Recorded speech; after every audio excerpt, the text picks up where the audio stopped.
Paz do Senhor Jesus, irmãos, bom dia. Nós estamos começando a nossa aula deste domingo. Antes de tudo, eu quero me apresentar. Eu sou o pastor Adriano, estou pastor na Igreja Presbiteriana Renovada em Leme, congregação da nossa igreja de Limeira, Então, sou pastor auxiliar do nosso querido pastor Valdecir. Trago o abraço aos irmãos da nossa comunidade ali em Leme, da minha família, da pastora Glaucia, do meu filho Adrian. E estamos aqui para juntos meditarmos e falarmos sobre a palavra de Deus, Estamos estudando a revista Transformados pelo Poder do Evangelho. Na primeira lição a gente viu quem é Jesus. Na segunda lição a gente falou sobre as duas naturezas de Cristo, O Cristo divino e o Cristo homem. E na terceira lição a gente estudou Jesus nas profecias do Antigo Testamento. Então a gente está falando bastante sobre cristologia. E cristologia é uma coisa que eu amo particularmente.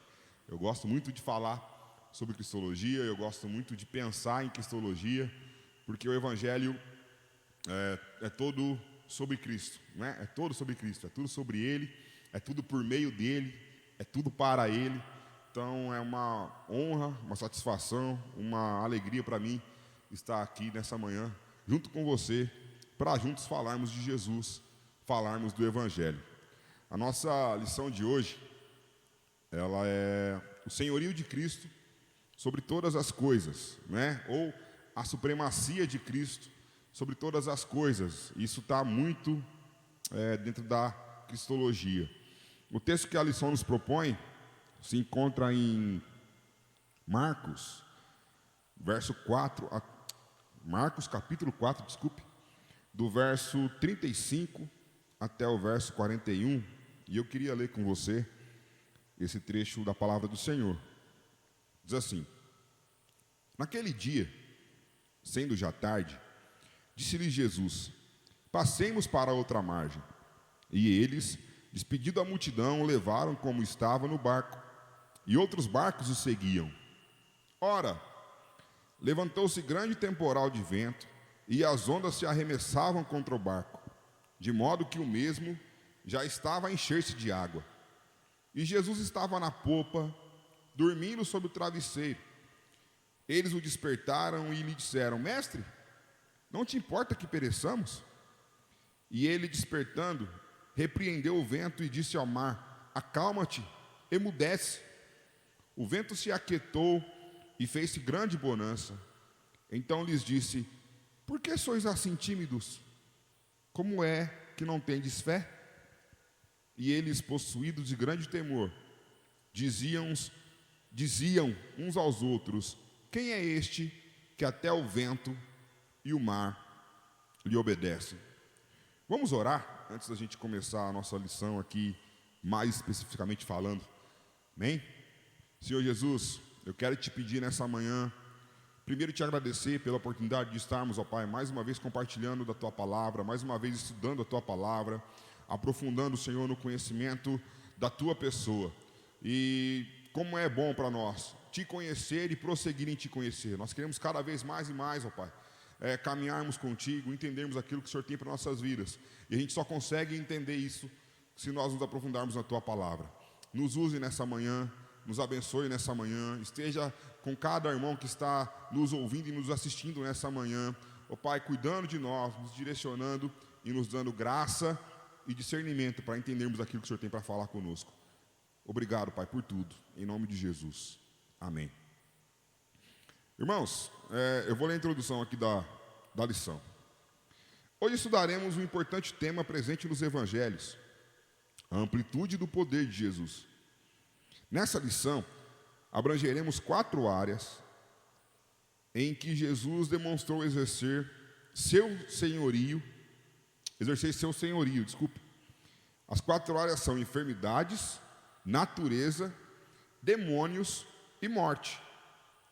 Não há dúvidas de que o poder de Jesus é ilimitado, amplo e irrestrito. Porém, vamos nos dedicar somente aos aspectos mencionados acima, que são os mais destacados no Evangelho de Marcos. Isso é verdade, irmãos. Jesus, ele está acima de todas as coisas, né? Ele é Senhor acima de tudo, Ele é o Deus poderoso, é o Deus criador. Ele fala que todas as coisas foram criadas por Ele e por meio dEle, né? Jesus é o verbo da criação. E quando eu olho para o Evangelho de Marcos, Marcos é um evangelista. Se a gente for lá para o capítulo 1, para o verso 1, ele vai dizer assim, olha: princípio do Evangelho de Jesus Cristo, Filho de Deus. O evangelista Marcos, ele quer mostrar a pessoa de Jesus divina, o Filho de Deus, né? O Filho divino de Deus. Então, o Evangelho de Marcos, se a gente for ler ele, assim, se a gente for ler exaustivamente o Evangelho de Marcos, a gente vai perceber que parece que Jesus aqui não descansa, né? Jesus, ele o tempo todo está trabalhando, ele sai de um lado e vai para outro, atravessa o mar e volta para casa, ele cura um, conversa com outro, e repreende o demônio de um, e liberta outro, e cura a febre de outro. Jesus está sempre trabalhando, né? E um ser humano que trabalha exaustivamente como Jesus trabalha aqui, não aguentaria, só alguém divino, né? Tanto que parece que a única hora que Jesus descansa no Evangelho de Marcos, se a gente pode dizer assim, é aqui na hora da tempestade, quando ele vai lá para o barco, dá uma descansada, né? Parece que ele está dormindo no barco. Então, o evangelista Marcos, ele tem essa preocupação de mostrar Jesus como alguém divino. Jesus a toda hora ali, trabalhando, fazendo milagres, fazendo curas, realizando a pregação do Evangelho, né? Porque tudo isso era Jesus pregando o Evangelho. E se a gente pegar essa perícope que a gente leu aqui, né, de Marcos 4, do 35 até o verso 43 do capítulo 5, a gente vai ver assim essas 4 coisas muito claras, Marcos mostrando o poder de Jesus sobre essas 4 coisas, muito claramente. Eu não quero me prolongar aqui, porque a gente tem muita coisa na lição. Mas se a gente for ver aqui, ó, Jesus acalma a tempestade, né, o controle dele sobre a natureza. Depois ele cura o endemoniado em Gadara, o poder dele sobre os demônios. Depois ele recebe um pedido de Jairo, para que vá até a casa de Jairo, para curar a filha dele que está enferma. Só que no caminho da casa de Jairo ele encontra uma mulher enferma, né, a mulher que tinha um fluxo de sangue, que a gente vai ver daqui a pouco também. E a mulher é curada. Quando Jesus cura a mulher, chega alguém para Jairo e fala: Jairo, sua filha morreu, não tem mais esperança. Jesus fala para Jairo: ora, não temas, somente creia. E ele vai para a casa de Jairo e vence a morte, ou seja, ressuscita a filha de Jairo. Mas vamos aqui mais calmamente, né, ver o que a lição está nos dizendo. Primeiro, né, o primeiro tópico da lição é o poder de Jesus sobre as enfermidades no Evangelho de Marcos. Vamos lá. Um dos aspectos em que a amplitude do poder de Jesus pode ser vista é no domínio que ele possui sobre as enfermidades. O Evangelho de Marcos relata diversas curas efetuadas pelo Senhor, comprovando assim o seu poder. Veremos esses relatos adiante. A enfermidade é um dos resultados da queda do homem. Então a enfermidade entra no mundo, as doenças entram no mundo a partir da queda do homem lá em Gênesis. O ser humano foi criado perfeito. Vamos abrir lá, Gênesis capítulo 1 e o verso 31.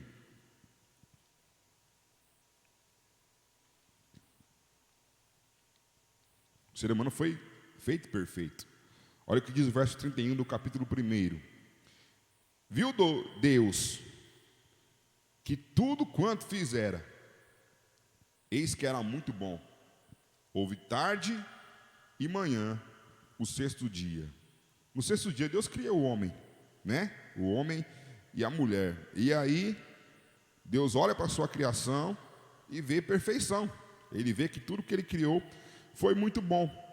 Mas quando o pecado entra, quando o ser humano desobedece a Deus, né? Desobedece a Deus e come da árvore do conhecimento do bem e do mal, Então, o pecado vai deturpar a criação de Deus. O pecado vai deturpar tudo aquilo que Deus tinha feito bom. E com N coisas, né? Entra também as doenças. Isso está lá no capítulo 3 de Gênesis, no verso 17. Diz assim, olha: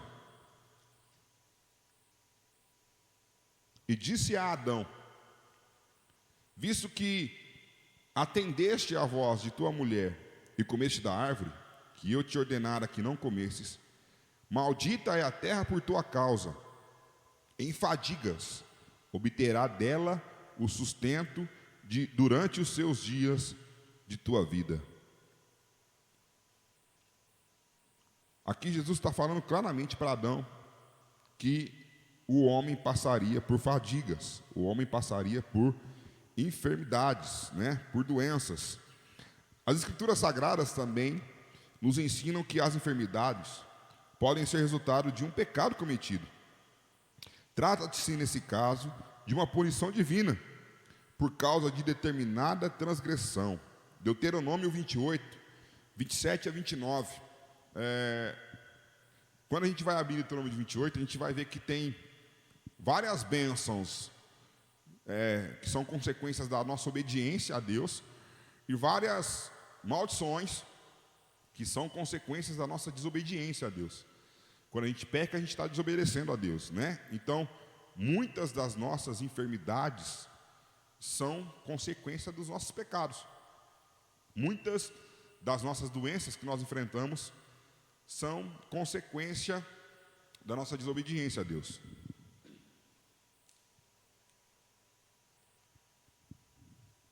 Porém, há outros casos de enfermidades sem qualquer causa aparente. Se a gente abrir a nossa Bíblia em João, no capítulo 9, do verso 2 até o verso 3, a gente vai ver a história do cego de nascença, né?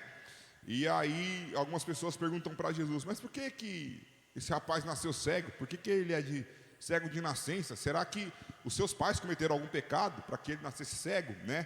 Trazendo aqui para a ideia da doença por causa do pecado, como consequência do pecado. E aí Jesus fala para os discípulos, né, ou para as pessoas que estão perguntando para ele, e ele responde: não, ninguém cometeu pecado algum. Ele é cego assim para que o nome de Cristo ou de Deus seja glorificado na vida dele, né? Então a gente vê que muitas vezes a enfermidade existe para que sejam manifestos o poder e a glória de Deus.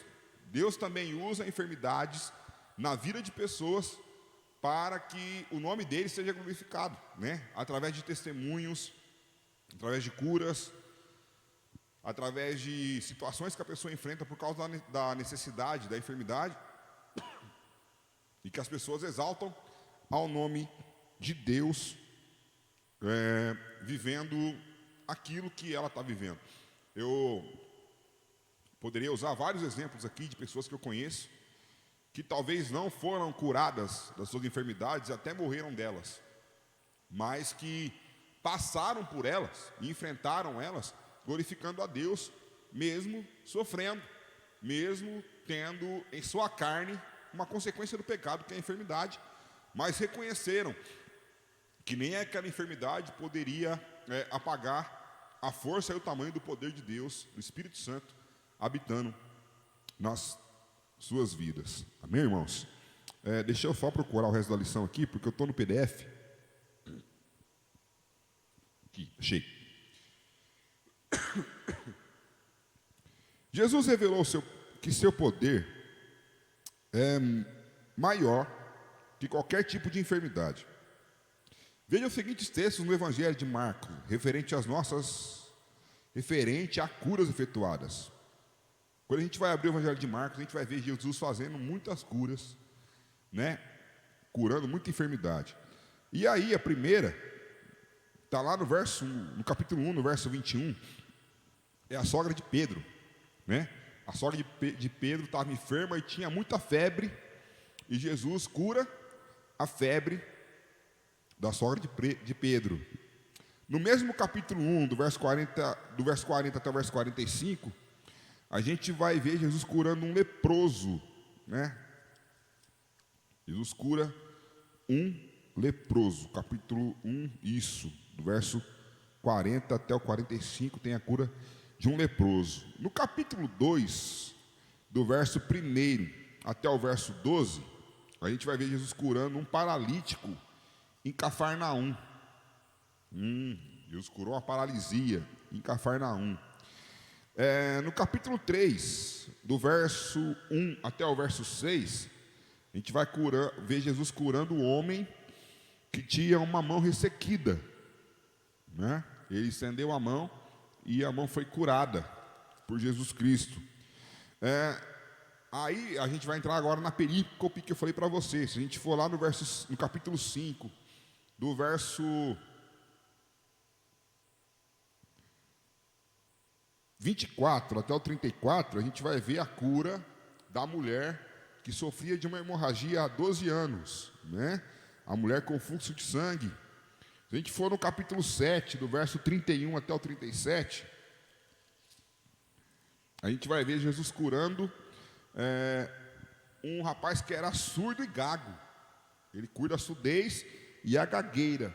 E se a gente for no capítulo 8, do verso 22 até o 26, e no capítulo 10, do verso 46 até o 52, nós vamos ver Jesus curando cegos, Jesus curando cegueiras. Então, a gente vê que Jesus, o nome de Jesus, a autoridade de Jesus, o poder de Jesus é muito maior do que qualquer enfermidade, né?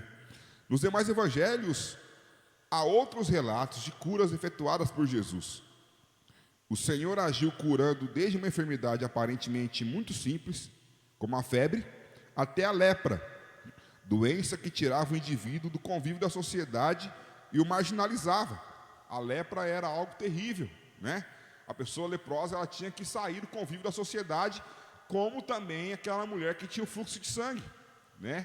Aquela mulher que tinha o fluxo de sangue, ela não podia ter vida social. Ela, há 12 anos, vivia enclausulada na sua casa.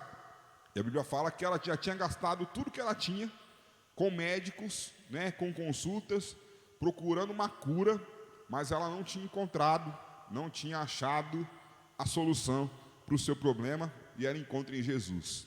Meus irmãos, vamos lá. O requisito básico exigido para a cura era a fé. Todas as vezes não, mas a maioria das vezes que a gente vê Jesus curando alguém, ele fala: a tua fé te salvou, a tua fé te curou, né?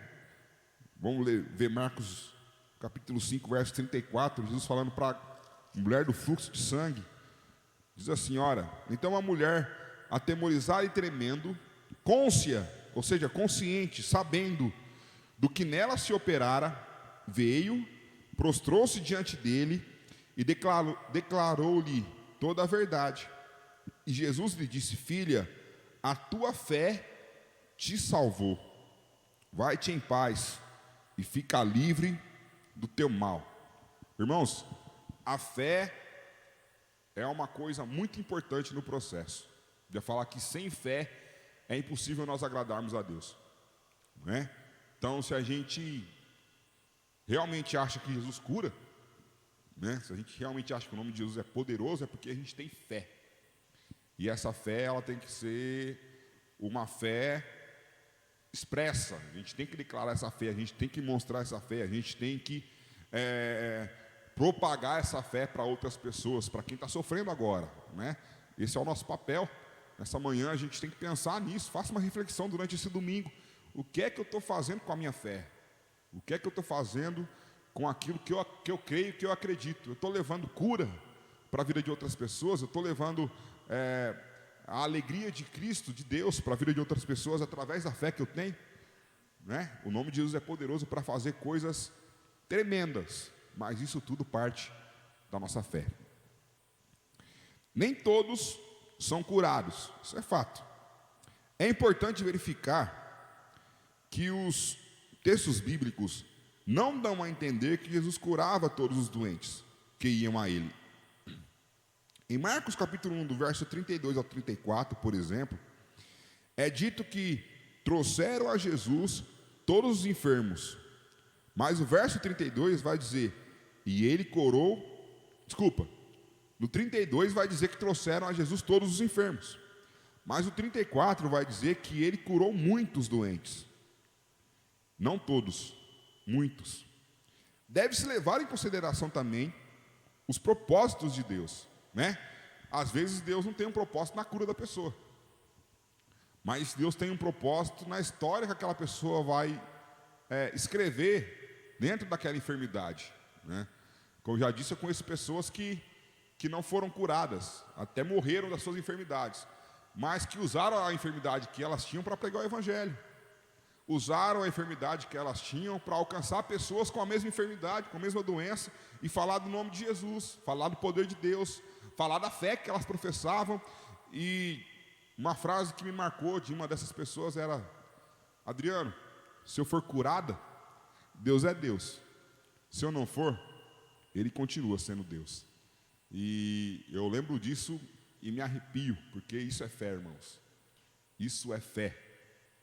Isso é a gente realmente crermos no nome poderoso de Jesus. Glória a Deus. Amém? Então Jesus, o nome dele, a autoridade dele, ele é superior, ele é supremo e acima de toda e qualquer enfermidade. Glória a Deus. O segundo ponto da nossa revista vai dizer que ele é supremo, superior sobre a natureza. Natureza é a universalidade das coisas criadas. É a ordem estabelecida no universo, o conjunto dos seres que formam o universo. Jesus, nessa esfera, também exerce o seu senhorio e poder. Jesus é o Criador juntamente com o Pai. Se a gente abrir a Bíblia no Evangelho de João, no capítulo 1, no verso 3, quer ver? Vamos abrir lá, está fácil aqui. João 1,3.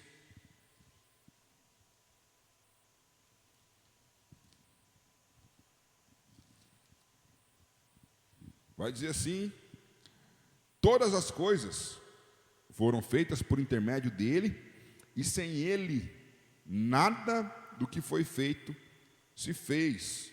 Está falando do verbo, o verbo encarnado. Como já disse aqui, o verbo encarnado é Jesus. Quando a gente vê Deus criando todas as coisas, Deus cria tudo através da sua palavra. E disse Deus, e falou Deus, haja, aconteça. E essa palavra que sai da boca de Deus é o verbo, né? E o verbo é Cristo. O verbo encarnado é Jesus. Então, João está dizendo, no princípio era o verbo estava com Deus e o verbo era Deus, né? Ele estava no princípio com Deus. Todas as coisas foram criadas por Ele, por meio dEle, e sem Ele, nada do que foi feito se fez. E nessa condição, porque Ele é o Criador de todas as coisas, Ele tem poder e autoridade sobre a natureza. No Evangelho de Marcos, vamos ver os seguintes episódios aqui. A gente leu a tempestade, né? Capítulo 4, verso 35 até o 41. No capítulo 6 e no capítulo 8, a gente vai ver a multiplicação dos pães, não é? Ele multiplicando coisas naturais, pães e peixes. No capítulo 6, do verso 47 até o verso 52, a gente vai ver Jesus andando sobre as águas. E aí Pedro, né, naquela ansiedade de querer fazer as coisas que Jesus fazia, fala: Jesus, se for o Senhor mesmo, me permita que eu caminhe contigo. Mas aí no meio do caminho ele vai vendo que ele é carne, que também a fé dele é um pouco pequena, ele vai afundando e Jesus tem que segurar Pedro nas mãos, né? E se a gente for lá para o capítulo 11, verso 12 ao 14, e no capítulo, e do verso 20 até o 26, a gente vai ver uma figueira, que Jesus amaldiçoa a figueira por não ter muito fruto, e ela se seca, né? Então Jesus possui o eficaz poder de sujeitar a si todas as coisas. Filipenses 3:21. Em muitas outras passagens bíblicas, pode-se vê-lo dominando a natureza, como por exemplo, transformando água em vinho, João capítulo 2, do verso 1 até o 12. Provando com sinais a sua condição de filho de Deus. João 14, 11. O poder de Deus sobre a natureza pode ser visto com exemplos abundantes na história registrada no Antigo Testamento. No período de Êxodo, por exemplo, ele enviou as 10 pragas, Êxodo 7, 19 a 11, 10. Abriu o mar, Êxodo 14, 21. Na época de Josué, ele abriu o Jordão, Josué 3, do 15 ao 16. Retardou o pôr do sol, Josué 10, 12 até o 15, entre outras coisas. Irmãos, eu gosto muito de falar também sobre o poder de Deus e de Jesus sobre a natureza, porque o momento em que o povo de Deus, um dos momentos na história em que Israel mais se desviou da vontade de Deus, foi quando o povo de Israel começou a adorar a Baal, né? O Deus Baal. E o Deus Baal, para quem o adorava, era o Deus que controlava a natureza, né? A gente vai ver no Egito, não vou saber agora se era Baal no Egito, mas a gente vai ver Deus mostrando o seu controle sobre a natureza no Egito, realmente mostrando para os egípcios: olha, os deuses que você adora, que vocês adoram, né, e que dizem controlar as forças da natureza, controlar a criação, controlar os seus gados, controlar tudo que vocês têm, Deus é maior que tudo isso, né? E todas as pragas vai nos mostrar Deus usando a natureza para mostrar o seu poder, né? Quando a gente vê o povo de Deus desviado lá no tempo de Acabe e adorando a Baal, né? Jezabel, que era uma sacerdotisa de Baal, vem Elias e usa coisas naturais para mostrar o poder de Deus. Um é o fogo e outro é a chuva, né? Primeiro para de chover, então fica 3 anos e meio sem chover em Israel, e o povo pedindo por chuva e pedindo para Baal, porque Baal era o Deus que controlava a natureza, só que não choveu enquanto pediu para Baal. Mas quando o profeta Elias chega, né, e faz uma oração a Deus, a Yahvé, e Deus responde com fogo, logo após vem a chuva. Deus mostrando sempre que a natureza também está sobre o seu poder, sobre o seu domínio, consequentemente sobre o domínio de Jesus, porque Jesus é Deus. Amém, irmãos? A igreja hoje precisa crer que o Senhor é controlador do universo. É Ele quem dá chuva, sol e vida aos homens. Mateus 5, verso 45. Nada escapa ao seu domínio. Ao ter necessidade de uma ação especial de Deus, o crente deve orar e crer na resposta divina. Deus está no controle de tudo. De tudo. De todas as coisas. E a gente tem que crer nisso, né? Como eu disse já no tópico anterior, é a nossa fé. É a nossa fé. Se a nossa fé for do tamanho do grão de mostarda, diz a Bíblia, coisas extraordinárias a gente pode fazer. Então, que nessa manhã a gente venha realmente demonstrar a nossa fé no poder de Jesus Cristo. E para encerrarmos aqui,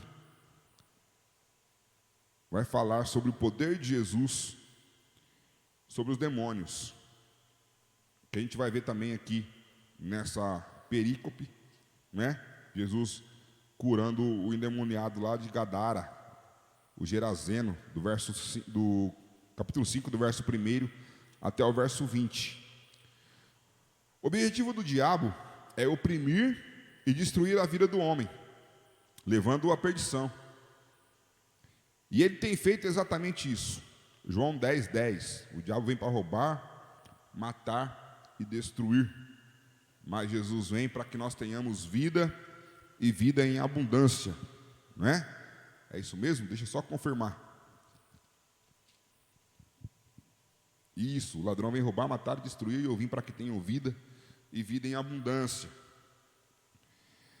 Vamos analisar 3 casos de possessão demoníaca no Evangelho de Marcos e a ação de Jesus sobre o poder das trevas. Marcos 1, capítulo 1, do verso 21 até o 28. A gente vai ver aqui o endemoniado de Cafarnaum, né? Não temos informações sobre a vida anterior desse homem. Sabemos, porém, que ele estava possesso e o próprio espírito imundo o conduziu à sinagoga, à presença de Jesus. Diante do Senhor, o demônio percebeu a sua derrota, obedeceu à voz de Jesus, calou-se e saiu do homem, após tê-lo agitado violentamente. Verso 26.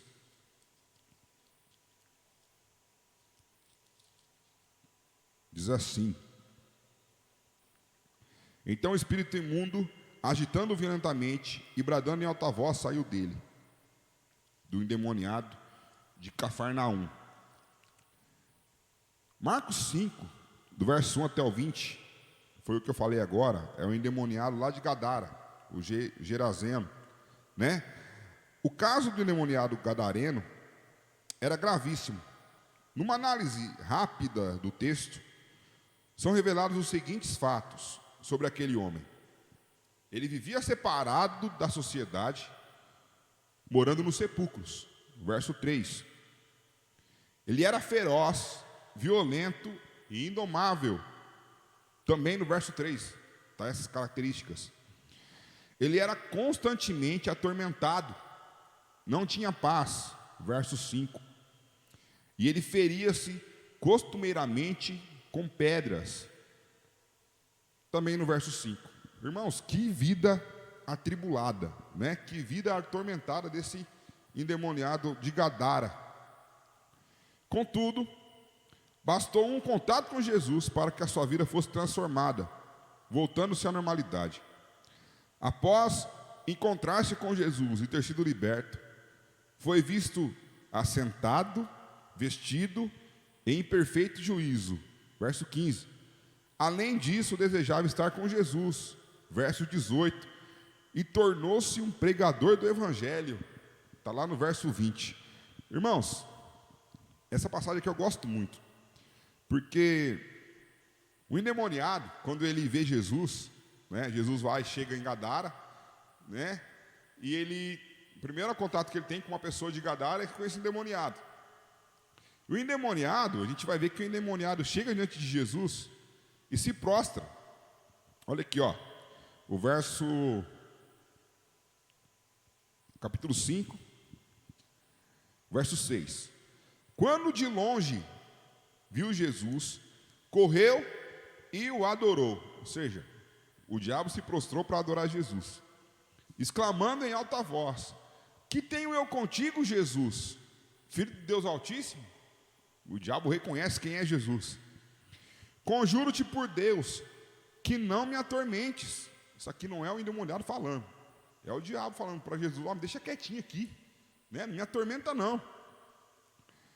Mas Jesus disse para o homem: espírito imundo, sai desse homem. E aí Jesus pergunta: qual é o teu nome? E respondeu ele: Legião. Irmãos, legião, uma legião romana, quando a gente vai falar de legião, é formado por 6.000 homens. Agora você imagina um homem possesso por 6.000 demônios, né? Legião são 6.000. 6.000 potestades, 6.000 demônios, né, estão possessos, possuindo a vida daquele homem. Mas nem 6.000 demônios juntos têm mais poder do que Jesus, do que o nome de Jesus. Então, 6.000 demônios têm que se prostrar, têm que se curvar diante do poder que existe no nome de Jesus, e tem que obedecer à voz de Jesus, porque Jesus manda eles saírem, e eles saem da vida do endemoniado, eles entram lá na manada de porcos, né? Caem no precipício, e dá até prejuízo para quem cuidava lá do rebanho dos porcos, mas aquele homem é liberto, transformado e vira um pregador do Evangelho para a glória de Deus. Amém. E aí no capítulo 9, do verso 14 até o verso 26, a gente vai ver aqui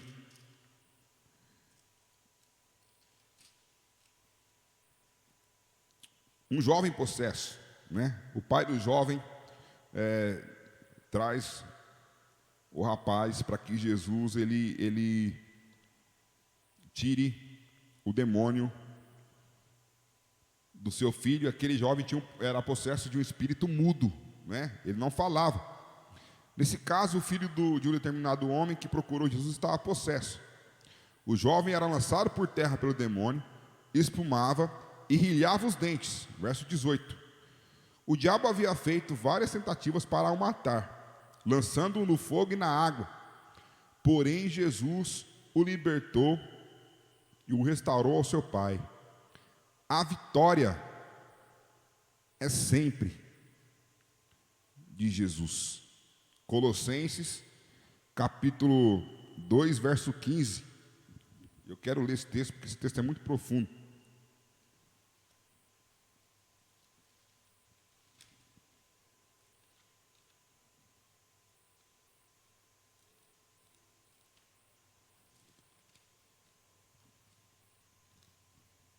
Diz assim: e despojando os principados e as potestades, publicamente os expôs aos desprezos, triunfando deles na cruz. Então, a aparente derrota de Cristo na cruz, na verdade, não é uma derrota, mas é uma vitória sobre todas as coisas. A vitória é sempre dele, o poder é sempre dele, inclusive na morte. Não é? E aí a gente vai ver aqui Jesus, no final da perícope, capítulo 5, do verso 35 até o 43, me desculpe. Mais uma vez vencendo a morte. Ele vence a morte e ele ressuscita a filha de Jairo. Uma das doutrinas básicas do cristianismo é a da ressurreição. Ou seja, a obtenção da vitória sobre a morte. O poder de Jesus sobre a morte é algo destacado em seu ministério. No Evangelho de Marcos, encontramos um relato da ressurreição da filha de Jairo e do próprio Senhor Jesus.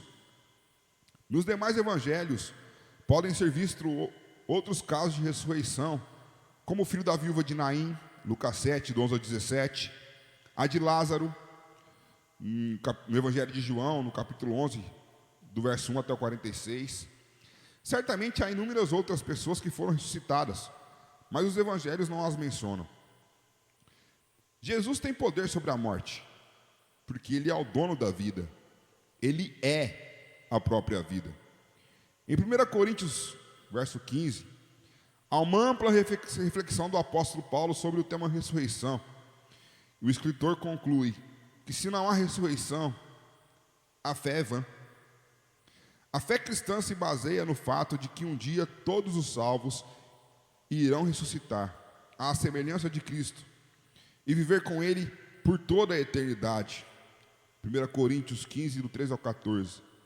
Paulo afirma que, de fato, Cristo ressuscitou. 1 Coríntios 15, 20. Assim, Ele possui poder sobre a morte. E vamos trazer para nós, nessa manhã. Nós estávamos mortos. A palavra do Senhor fala que a nossa sentença já estava declarada e nós estávamos indo como ovelha para o matador. Qual é o salário do pecado? É a morte. É claro que o ser humano não foi criado para morrer, né? Nós não fomos criados para morrer. Nós fomos criados para a vida. Deus não criou com o propósito de morrermos. Deus nos criou para desfrutarmos do Éden, do jardim do Éden, vivemos eternamente. Tanto que Deus proíbe nós comermos a árvore do conhecimento do bem e do mal, mas não a árvore da vida. E a vida dava a vida eterna. A árvore da vida nos dava o direito de vivermos eternamente. Mas o pecado trouxe a morte. A Bíblia fala que o salário do pecado é a morte. A consequência do pecado é a morte, né? Tanto a morte carnal, física, como também a morte espiritual. Mas Jesus vence a morte na cruz. Tem um livro que eu gosto muito, que diz assim, o título do livro é A Morte da Morte, na morte de Cristo. Então, quando Cristo morre na cruz e ressuscita, a morte é vencida. A morte morre, ela perde o seu poder, ela perde o seu domínio sobre as nossas vidas. Não que a gente vai viver eternamente nesse mundo, porque nós vamos morrer aqui, mas nós teremos vida eterna com Ele, no lugar que Ele tem preparado para nós, né? Então nós somos livres libertos do poder da morte sobre as nossas vidas. Temos o direito e temos a herança, como herança, de Cristo para nós, é vivermos eternamente ao lado dele. Então, que se você está ouvindo nessa manhã, e se você ainda não tem certeza do que você tem para viver, eu quero te dizer uma coisa: nessa vida a gente não tem muita coisa para viver, somos passageiros. O que a gente vai viver realmente é a eternidade. Escolha viver a sua eternidade, desfrutar a sua real vida ao lado de Jesus, ao lado desse nome que tem todo o poder. Ele é poderoso sobre as enfermidades, sobre a natureza, sobre os demônios e principalmente sobre a morte, para nos garantir vida eterna. Jesus é o Filho de Deus, todo-poderoso. Não há obstáculos para seus intentos. Ele pode realizar tudo quanto desejar. Nossa fé precisa ser posta em ação e alvos diversos serão alcançados. Jesus prometeu que os crentes fariam obras maiores do que aquelas que ele realizou. João 14:12. Tudo por meio dele, tudo para ele, é tudo sobre ele e tudo também por meio da nossa fé. Tenha fé no nome que tem todo o poder, o nome de Jesus. Feche seus olhos, eu quero orar com você. Senhor, obrigado por essa manhã. Obrigado por estudarmos a Tua Palavra, por nos aprofundarmos no Teu conhecimento, aprofundarmos, ó Pai, naquilo que o Senhor quis falar conosco nessa manhã tão abençoada. Eu quero te pedir, ó Pai, abre a mente, dê discernimento, dê sabedoria para cada pessoa, ó Pai, entender qual é a Tua vontade para a vida dela e entender também, ó Pai, o tamanho do Teu poder, o tamanho do poder e da autoridade que existe no Teu nome, Senhor. Continua nos abençoar, nos dê um domingo abençoado na Tua presença, nos dê um domingo cheio, ó Pai, da Tua graça, do Teu amor sobre as nossas vidas, e que o Teu Espírito Santo, ó Pai, venha falar aos nossos corações poderosamente, em nome de Jesus. Amém. Deus abençoe. Até a próxima. Fique com Deus.